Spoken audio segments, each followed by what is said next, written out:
Hi, so today we're going to ask whether or not exercise has any impact at all on helping men with prostate cancer. So today we have Dr. Kang here. Dr. Kang, hi, Dr. Kang. Hello, Darryl. Hi. So you're at Harvard now at Dana-Farber, and you have an extraordinarily unique specialty. I mean, lots of people do it, but I bet many in our audience are unaware. Exercise oncology. Please tell us what you do and why you do it even. Go ahead. Definitely. But first, thanks for having me here, Darryl. It's a very pleasure to talk about exercise oncology. I'm very excited. So just speaking about myself, I have a background in exercise science from my bachelor's and master's and PhD. So I'm no MD, but my background is more like kinesiology and exercise physiology science. So based off of it, I started looking at the effects of exercise in cancer patients since 2010 from my master's studies, looking at some biomarker changes in breast cancer patients after exercise training.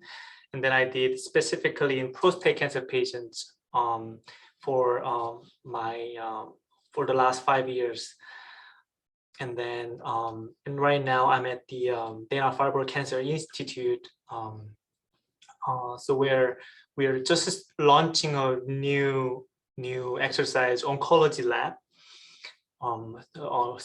supervised by Dr. Darryl Mitteldorf. So this is pretty new lab, but we are kind of launching this exercise oncology in this the world leading cancer institute. So we were very excited. So what's exercise oncology? So in really brief, we are investigating about the effects of exercise on various outcomes, including cancer outcomes, side effects of treatment, or even prehabilitation before cancer treatment, or even after survivorship in cancer patients. So technically, any period of cancer trajectory, we are looking at the effects of exercise and how we can improve patient important outcomes. And one of the extraordinary outcomes that you found very recently, and that earned you and your team a publication in JAMA, a major medical journal, you discovered that high-intensity aerobics actually helps men fight prostate cancer. You found that running on a treadmill for 12 weeks will lower PSA and stop cell or impede reduce cell progression. You'll describe that better than I just did. But up until your work, that seemed like a myth or some nonsense. Just complimentary practitioners would spout. But you've actually, created a small but a very powerful study that demonstrated that. Tell us more. For sure. So this specific study is done in active surveillance setting where you just mentioned a little bit, but these patients are having prostate cancer but have not or will not in the near future not having a treatment or surgery per se. So I would say how exercise can be helpful for prostate cancer patients has been asked. This question has been asked, and there are many clinical studies, but most likely in hormonal therapy, androgen deprivation therapy, and they are having patients who are on this treatment, specifically having like a loss of muscle mass, a lot of hormonal related side effects. So exercise has been proven or has been shown to be very effective in terms of having muscle mass, even improving quality of life and various biomarkers as well.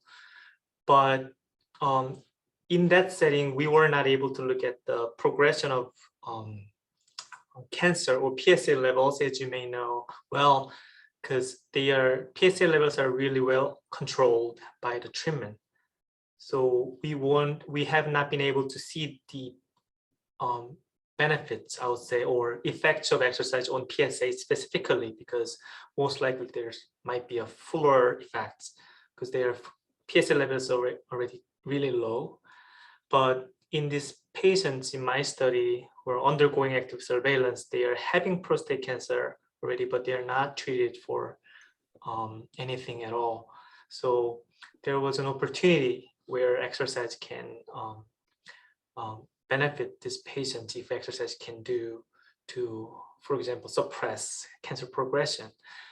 In fact, the more like a driving rationale of this is we have already some of the preclinical trials or studies that are looking at it's like a mice, running mice, and we are looking at the tumor size and metastasis in prostate cancer in animal models, and we see the effect of exercise in actually suppressing tumor progression. We don't 100% understand yet about the mechanisms, but there are suggestive mechanisms, including like improving immune functions or cancer surveillance, also muscle cancer crosstalks, and there are many suggestive mechanisms. So that's the driving rationale for this study.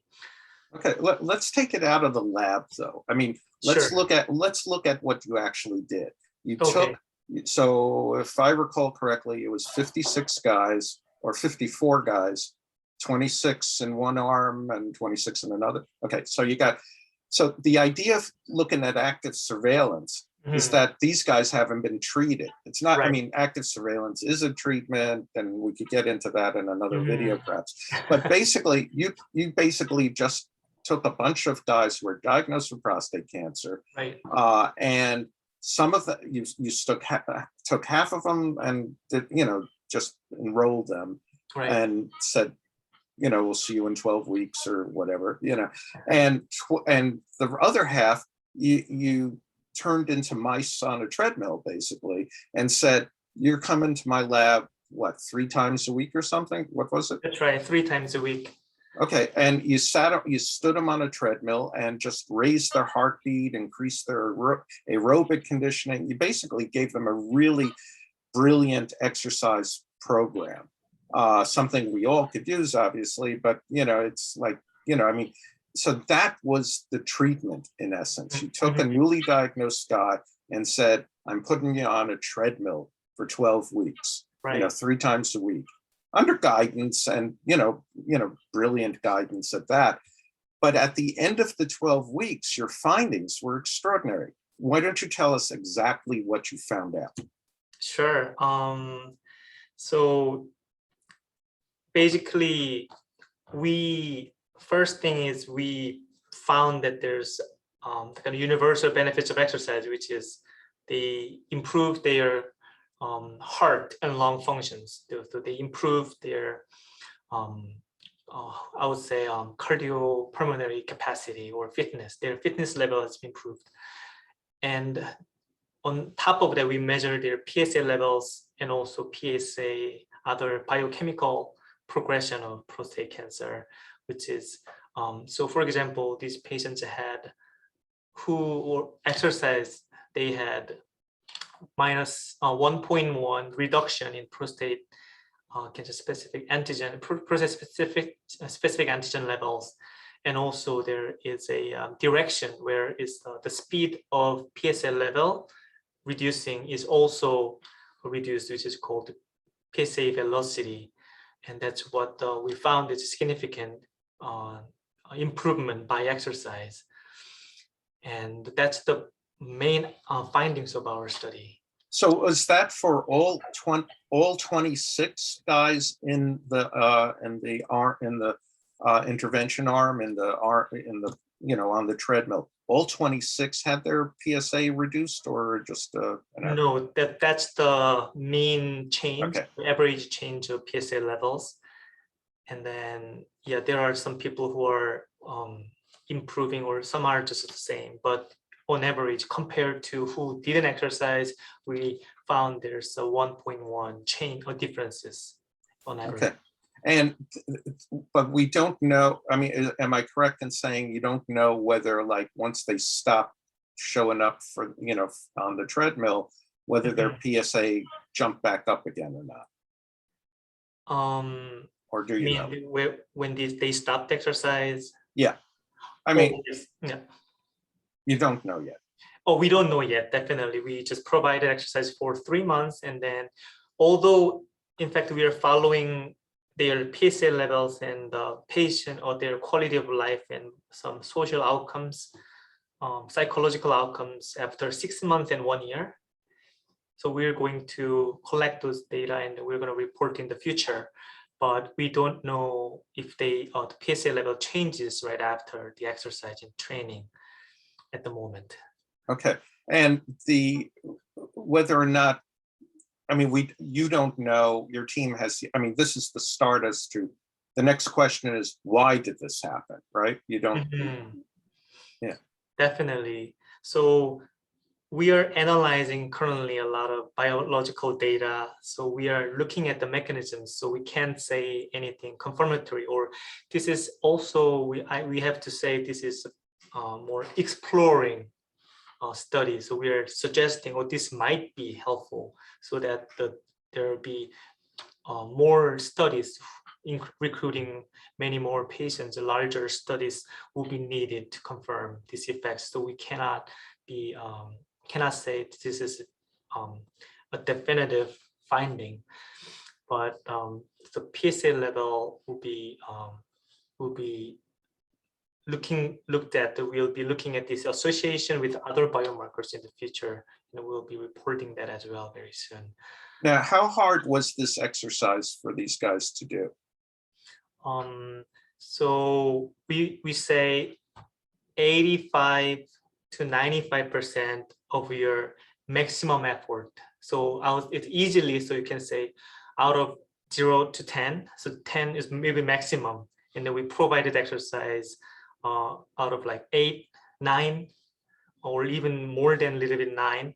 But the beauty of this exercise program is you are not really hard exercise for 30 minutes long in a row. So it's called the high intensity interval training. So we're providing, they're doing 2 minutes of high intensity exercise and 2 minutes of break, more active break, just running and recovering, and then they get back to this high intensity and repeating up to 8 times in our particular study.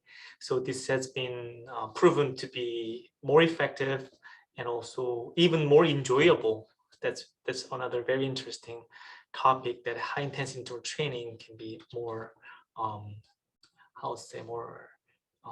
I think time efficient, or also even enjoyable and effective. Did any of the guys show resistance to showing up on the treadmill? Not in our study. So we found that exercise was really feasible. You can look at, we found that 96%. So for example, we have 3 exercise sessions for 26 patients for 3 months. So we counted them all, and then 96% sessions were attended. So they were able to were able to complete the exercise sessions, and then many of them reported it's really feasible and they enjoyed participating in exercise, such high intensity exercise specifically. Right, and these were, how shall I say, normal average guys. They weren't like members of the Boston Celtics or something like that, right? No, not at all. So I have to acknowledge that this study was done at the University of Alberta for my PhD project, and by also, directed by Dr. Kerry Cornier.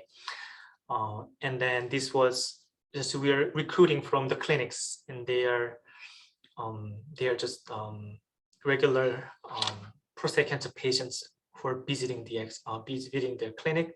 But we have to know that this has a little bit of if you are asked that, oh, do you want to participate in this exercise study, then they are likely to be already fit or already interested in exercise. Although we excluded patients who are already actively exercising, but still they are likely to be like a little more fit than or who would not be willing to participate.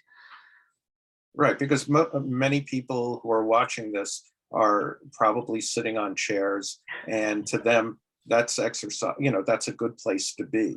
I Right. mean, I have a new chair and I'm enjoying it immensely. It's Who the doesn't? same, yeah, but it's good to have a good quality desk chair. If you're going to spend 5 or 6 hours at a stretch, you need good support.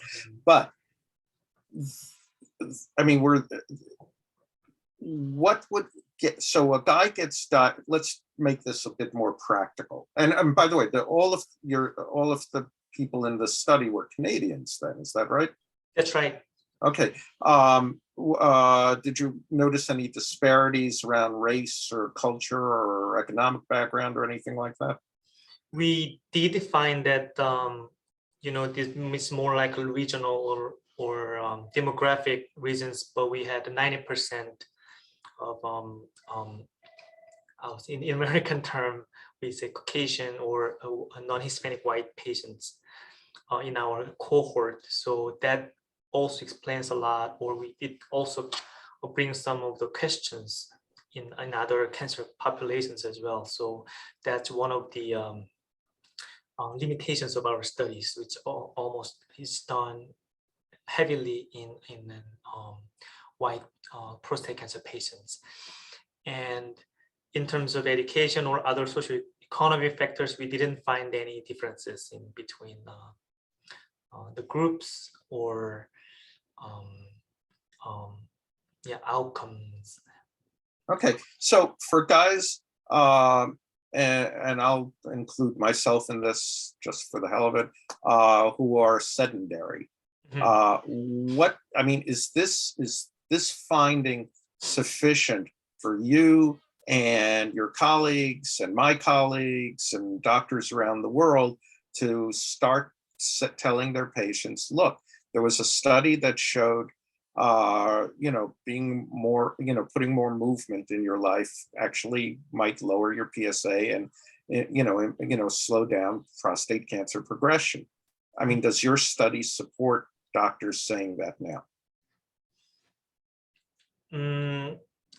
I should be cautious in terms of their recommendations, as you may know, but you exactly pointed out that they can say this is so we cannot say it's definitive, like PSA level will decrease, but there has been a suggestive, or your PSA level might be reduced, but we need more studies to confirm these benefits. But what I can say is exercise, it's not just for the PSA levels. One of the very interesting things I looked at is prostate cancer patients on active surveillance. They are having this prostate cancer for 10 and 20 years. And then the main major cause of death is not prostate cancer likely. So their progression is probably the second or the third other reasons, but they have other comorbidities in the future. So you can think of this like universal benefits of exercise in these patients. So they can improve their cardio, metabolic, their health outcomes in general by doing exercise. And secondly, we also looked at their quality of life and then anxiety. So anxiety or fear of cancer progression is also very concerning issue in this specific particular prostate cancer patients, because they're having cancer, but they are not treated. So there's also some psychological concerns pertaining to it. So exercise in general can improve their quality of life. It's been found in many exercise and cancer trials before, and also reducing anxiety. And now we are also looking at the fear of cancer progression. If you exercise, the fear can be reduced, or so you are having more, feel like, for example, we are having more control over your cancer. If you're doing exercise, you're feeling that you're getting healthy, aside of the actual benefits. So it also benefits their psychological health too. So I would say there are lots of other benefits of exercise itself, but we have to be cautious in terms of the actual a reduction or suppression of cancer per se. We need more studies to confirm. Right. And so no harm done from exercise, as long as it's done properly. I mean, ankle sprains and pulled muscles are never good. Go on. Yeah, I think I should mention too as well. That's another concern. So we did have some patients who reported some knee or more like joint pains, I would say, because they are, so mean age of our patients are around 63, and they are likely to have some joint issues. And we had found a lot of patients who already have those before starting our exercise program. So our exercise was specifically on treadmill. So either they can run, if they can run, they can run. But if they cannot run, so we can modify exercise by increasing their incline, rather running speed. So there are combinations of these, so we can modify exercise, but reaching the same intensity.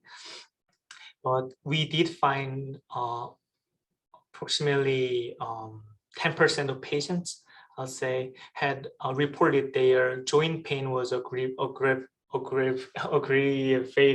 So it was got worse a little bit during the exercise program. So we had to modify exercise. So that's something that we have to take.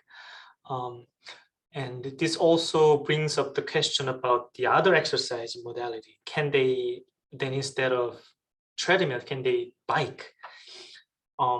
Well, we don't really know, just because, you know, prostate cancer patient on active surveillance having prostate cancer, we need more studies if bike is okay to do those patients. We don't really know. So that's a concern, that if you're having a cancer but you're sitting on a bike, we don't know actually any evidence about cancer progression, or how we can do, like a bike can do with the cancer. So that's another question we need to ask. So right. And I could hear lots of people in the virtual background saying, well, what about walking? I mean, if I were to walk 30 minutes extra, an extra 30 minutes a day, just at a steady pace, it might, I mean, do you, Dr. Kang, have any idea whether that would be useful? Absolutely. Walking is a great exercise if you can do any walking exercise instead of sitting. Any movement, walking is great. But we would definitely recommend that not just walking, but at least we would say brisk walking can be beneficial to, in generally like health outcomes. So for example, if you can walk, you should walk in intensity where you can really breathe, or you can really like sing, we'll say. You can still talk, but still like a breathing heavily a little bit. Started, at least that intensity will be really recommended to get those benefits. Yeah, and we tell people, like, because we have like a, I mean, it's nowhere near as sophisticated as the work you do, but we have this little thing that we call 30 minutes to live, where we encourage people who come to our support groups, throw in another 30 minutes. And we tell them, walk like you have a tiger following you.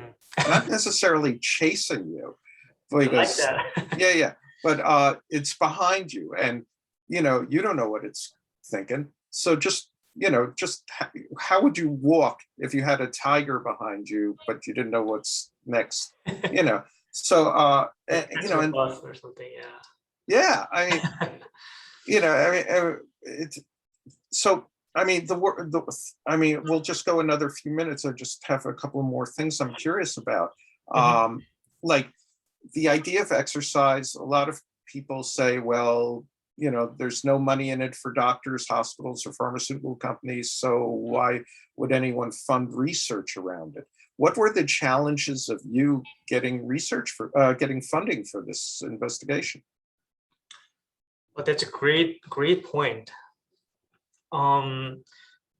So as you know, I am a very junior. To be honest, I'm junior researcher, and I would say, but still I was able to get funded from the Canadian Health Research Institution, also Prostate Cancer Canada Foundation, and also in America, I've been noticing that there are lots of national funding that are funding this type of exercise or energy or diet, lifestyle type of exercise, non-pharmaceutical exercise, or non-pharmaceutical trials. So I am cautiously optimistic that this will be where we are going towards, and then in terms not just for the prevention side, but also patients who are having cancer or during treatment, we need that. We need some type of non-pharmaceutical or lifestyle, more rigorous intervention. That's what we are really, all of the exercise oncology researchers are hoping for. Because we are finding a lot of benefits of exercise during cancer, but without funding, we cannot really do the research. And also we need more evidence, more different appealing, more clinical evidence to provide to patients and then doctors to recommend exercise more in a more standard care setting. So that's where we want to go. But absolutely, there will be more funding needed, but I am optimistically saying that it's the area we are more focused on in the future. Yeah, and your study, and I can't overstate this. I mean, your study's outcomes are extraordinary, and that you were able to draw these conclusions with data, real good data to back it up, is really good. I mean, we have Malecare has a colleague in Australia that says he writes, and he's a radiation oncologist. He writes prescriptions for exercise. He'll actually go through the silly process of writing a script, and it has no meaning except for it sort of, elevates the idea that moving your body might be as significant as taking a pill or having a therapy of some sort. Indeed, it's about reactivating the body if you've been sedentary, and now find yourself in your 50s, 60s, and 70s challenged by prostate cancer. At the very least, the idea of completing an exercise routine, even if it's as simple as walking an extra 30 minutes a day, as if a tiger is following you, or doing high intensity, interval, aerobic training. These, if you achieve a day's worth of exercise in a limited amount of time, you get a gold star and you feel good. You did you created something, a better version of you, and that's really good. And you don't need a treadmill to do that. You don't need anything really, right, except motivation and the time and and the capacity. I mean, not everyone's mobile. I mean, there are people in wheelchairs and challenged in different ways, but there may be physical opportunities for them as well. So that's fantastic to hear, and I do really agree with what you're saying, because we usually say like exercise is good, but why not in cancer patients? We already know exercise is good, but it's not for cancer patients specifically. They need more support to do so. They need some, or largely, if doctor recommend you do the exercise, that's really important to patients. So we've been noticing as well, like a lot of research also saying that their doctors say exercise, they do exercise. Instead of like, oh, I need to do exercise by themselves, but its recommendations is also very important. So that's why you're also building more evidence to it, and then doctors can recommend to their patients. But in general, I think exercise is really beneficial for cancer patients, and modality doesn't matter. And I also want to mention that not just also aerobic exercise, there's a resistance exercise you can do, muscle exercises that can be also very beneficial in terms of, as you know, after certain cancer treatments or even aging, you're likely to lose your muscles, and then there are also cancer treatment side effects. So resistance exercise at least twice a week we recommend. Major muscle groups like chest, your back, and your quads and hamstrings. So at least twice a week, we really recommend you to do those exercises as well.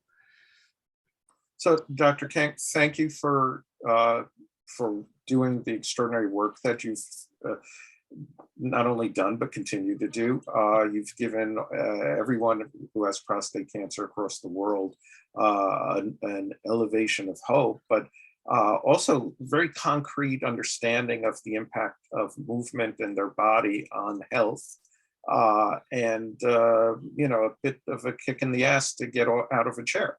So I'll stand up after we finish recording. I do have my pants on. I mean, that's not a problem. I mean, I'm wearing my suit, but I mean, it's I have to hit the record button, and I can't do that okay when I'm behind my chair. But I love it. Yeah. Anyway, okay, and everyone should click on the subscribe button because it's on YouTube, and there are a lot more good videos to happen. So click on the like button if this was helpful. Click on the subscribe button and watch the rest of the conference. Okay, so thanks, Dr. Kang. See you around. Thank you so much, Darryl.